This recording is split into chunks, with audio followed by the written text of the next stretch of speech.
ইসরায়েলের জন্য এক ভয়ঙ্কর আতঙ্কের নাম ইয়েমেনের হুতি বিদ্রোহী। গত কয়েক সপ্তাহ ধরে ইসরায়েল জুড়ে ব্যাপক হামলা চালাচ্ছে তারা।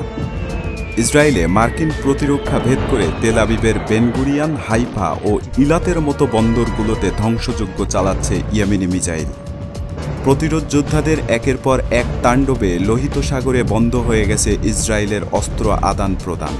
ইসরায়েলের সাথে সংযোগ থাকা দুইটি জাহাজকে ডুবিয়ে ইসরায়েল ও তার মিত্রদের কাঁপিয়ে দিয়েছে বিদ্রোহীরা। আকাশ আর সাগরে কঠোর অবরোধ অব্যাহত রেখেছে।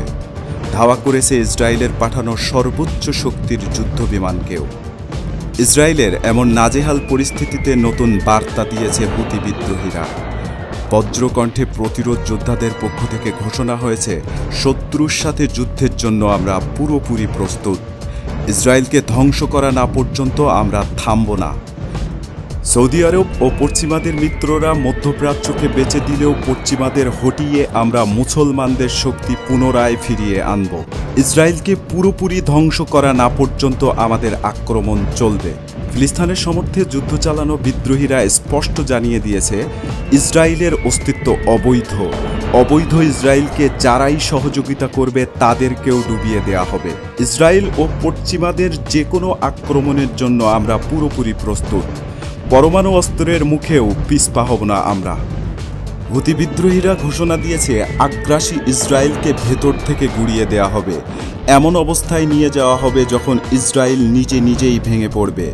আর এই লক্ষ্যে আরব সাগর ও লোহিত সাগরে হামলা আরও জোরদার করা হবে। ইরান আমাদের আদর্শ এবং প্রতিরোধ জোটের সদস্য হওয়ায় আমরা গর্বিত বলে বার্তা দিয়েছে হুতি প্রতিরোধ যোদ্ধারা।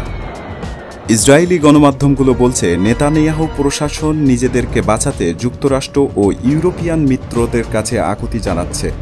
হুতির বিরুদ্ধে পদক্ষেপ নিতে রাজি করাতে মরিয়া চেষ্টা চালাচ্ছে নেতানিয়াহু সরকার। তবে হুতির শক্তির কাছে বিমানবাহী যুদ্ধজাহাজ, B-2 বোম্বার, MQ-9 মতো ড্রোন আর F-35 মতো অস্ত্রের ব্যর্থতার পর নতুন করে অভিযানে নামতে চাইছে না কেউই।